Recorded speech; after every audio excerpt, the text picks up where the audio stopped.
Hello everyone, welcome back to my channel artist gallery to another blog. তো আগের দিন তোমাদের সাথে শেয়ার করেছিলাম আমাদের পাকা কথার ব্লগটা, আর আজকে শেয়ার করছি get ready with me for my পাকা কথা। তো দেখো, মেকআপটা আমি স্টার্ট করে দিয়েছি। প্রথমে নিয়েছি একটা ইনসাইটে 3-in-1 প্রাইমারটা কিন্তু যে কোনো মেকআপ স্টার্ট করার আগে ভীষণ ইম্পর্টেন্ট বেসে ইউজ করা। তো যাই হোক, তারপর আমি নিয়েছি কনসিলার। দেখো, আমি অল্প অল্প করে কনসিলার চোখের নিচে এবং পুরো মুখে অল্প অল্প লাগিয়ে নিচ্ছি। খুব বেশি হেভি মেকআপ করব না, যেহেতু দিনের বেলার অনুষ্ঠান। অ্যাকচুয়ালি দিনের বেলা না, ওই বিকেলবেলা 3-4টের দিকের প্রোগ্রাম ছিল। তো খুব বেশি হেভি মেকআপ তো একদমই চলবে না, আর ঘরোয়া অনুষ্ঠান যেহেতু। তো খুব সিম্পলভাবেই নিজের বেসটা তৈরি করে নিচ্ছিলাম। তারপর কনসিলার দিয়ে আইব্রোটাও ড্র করে নিলাম। এবার ভালো করে বিউটি ব্লেন্ডার দিয়ে ব্লেন্ড স্টার্ট করে দিয়েছি। ভালো করে ব্লেন্ডারটা ভালো করে জলে ভিজিয়ে নিয়ে, জলটা একদম চিপড়ে নিয়ে কিন্তু পাফিংটা করতে হবে। তো যারা বিগিনার্স আছো তাদের জন্য আশা করি এই ভিডিওটা হেল্পফুল হবে, যেহেতু আমি সব প্রোডাক্টও মেনশন করে দিচ্ছি। তো এরপরে দেখো, আমি একটা ফাউন্ডেশন নিয়েছি খুব অল্প পরিমাণে, সেটাকেও মুখে ভালো করে অ্যাপ্লাই করে নিচ্ছি। আবারও বিউটি ব্লেন্ডারের হেল্প নিয়ে ফেসে ভালো করে বসিয়ে নিচ্ছি ফাউন্ডেশনটা।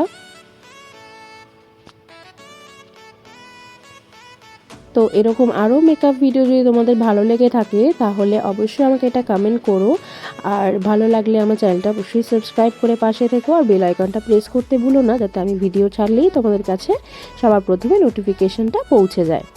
তো দেখো, এদিকে কিন্তু আমার বিল্ডিংটা কমপ্লিট অলমোস্ট।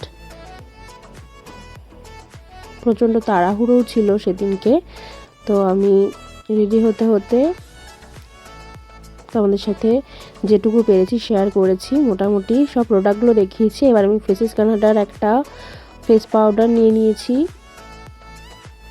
ফেস পাউডারটা আমি এবার ফাউন্ডেশনের পরে অ্যাপ্লাই করে নেবো। যেহেতু জুলাই মাসে আমাদের এই প্রোগ্রামটা ছিল, তখন কিন্তু বেশ ভালো গরম ছিল, প্রচণ্ডই গরম ছিল বলতে পারো। প্রচণ্ড ঘাম হচ্ছিল, একটুখানি সময়ও ফ্যান ছাড়া বসা যাচ্ছিল না। তো এবার আমি কিস বিউটির একটা ব্লাশ নিয়েছি। এই ব্লাশটা খুব ভালো করে আমি ইউজ করে নিচ্ছি, যেহেতু খুব তাড়া ছিল, আমি হাতের সামনে আর তুলি খুঁজে পাইনি। তো আমার বিউটি ব্লেন্ডারটা দিয়েই আমি ব্লাশ ইউজ করে নিচ্ছি ফেসেতে। আর বলো আমার লুকটা কেমন লাগছে। এরপরে কমপ্লিট লুকটা তোমাদেরকে শেয়ার করছেই লাস্টে, ভিডিওটা স্কিপ না করে পুরোটা দেখতে থাকো। এইভাবে ব্লাশটা অ্যাপ্লাই করে নিলাম। এখন তো ঘরে ঘরে অনেকেই মেকআপ আর্টিস্ট আছো, বাট যারা বিগিনার তাদের আশা করি আমার ভিডিও ভালো লাগবে। আর যারা মেকআপ আর্টিস্ট আছো, যদি কোথাও ভুল হয়ে থাকে তাহলে আমাকে গাইড করে অবশ্যই দিও, কারণ আমি একদমই প্রফেশনাল নই, নিজের শখে জাস্ট মেকআপটা করি। আচ্ছা, এবারে আমি ওই সেম কম্প্যাক্ট পাউডারটা নিয়েই কিন্তু ব্লাশ লাগানোর পরে চোখের নিচে পোর্শনটা যেহেতু ডার্ক হয়ে যায়, ওখানে একটু লাগিয়ে নিচ্ছিলাম পাউডারটা। ভালো করে দু সাইডে লাগিয়ে নেওয়ার পর আমি নিয়ে নিলাম হাইলাইটার। খুব অল্প পরিমাণে হাইলাইটার ইউজ করছি। আগেও বললাম দিনের বেলা যেহেতু অনুষ্ঠান, আর ঘরোয়া একদম অনুষ্ঠান, তো কোথায় কোথায় হাইলাইটার ইউজ করছি একবার ভালো করে নাও ভালো করে।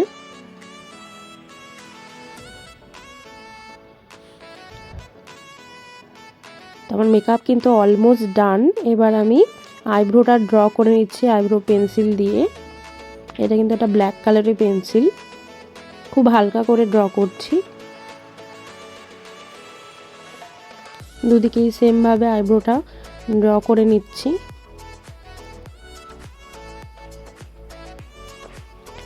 এরপরে আমি ফেসেস কানাডার কাজল ইউজ করে নিচ্ছি।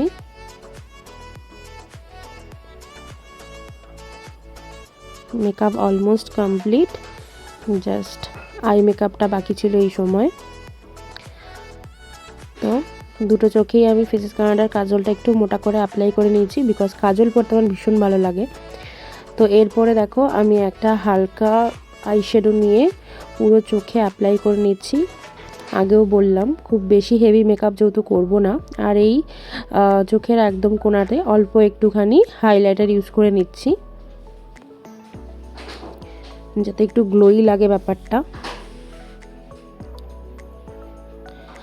আর আরেকটা জায়গায় যেটা অ্যাপ্লাই করাটা মাস্ট, সেটা হচ্ছে ভুরুর নিচের এই পোর্শনটা একটুখানি হাইলাইটার অ্যাপ্লাই করে নেওয়া উচিত।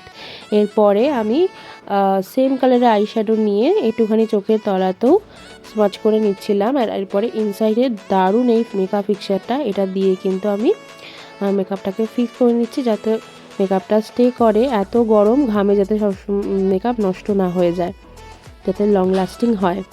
তো এবার আমি ফেসেস কানাডারই মাস্কারা ইউজ করে নিচ্ছি। এরপরে লাগাবো ল্যাকমির আইলাইনার। অনেক আইলাইনার থাকা সত্ত্বেও আমার কিন্তু ল্যাকমি আইলাইনারটাই ভীষণ ভালো লাগে।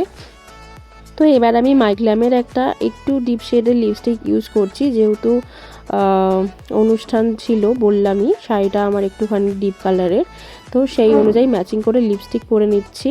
খুব একটা ইউজুয়ালি আমি ডিপ লিপস্টিক পরতে পছন্দ করি না বা পরিও না, বাট সেদিনে পরলাম। আর দেখো এখানে ল্যাকমির আইলাইনারটা ইউজ করে নিচ্ছি। আইলাইনারটা আমি ছোটোবেলা থেকেই নিজে পরতে পারি, বিকজ যেহেতু পরতে ভীষণ ভালো লাগে তাই শিখেও নিয়েছি। তোমরাও চাইলে, আমি কিন্তু টিউটোরিয়াল দিয়ে দেবো আইলাইনারে পরার নিজে নিজে, উইদাউট এনিওয়ানস হেল্প। তো তারপর আমি একটা ছোট্ট রেড কালারের টিপ পরে নিলাম। আমার মেকআপ কিন্তু পুরোটাই কমপ্লিট। আমাকে কেমন লাগছে অবশ্যই জানিও একটা ছোট্ট কমেন্ট করে। আর এই যে এবার শাড়ি পরে মাথায় ফুল লাগিয়ে আর জুয়েলারি পরে আমি কিন্তু একদম রেডি। এটাই ছিল হচ্ছে আমার পাকা কথার লুকটা তোমাদের কেমন লাগলো অবশ্যই জানিও। ভালো লাগলে অবশ্যই চ্যানেলটা সাবস্ক্রাইব করে পাশে থেকো। আজকের মতো আসি, টাটা। সকলে ভালো থেকো, সুস্থ থেকো। দেখা হচ্ছে নেক্সট ব্লগে। Till then tata, bye by.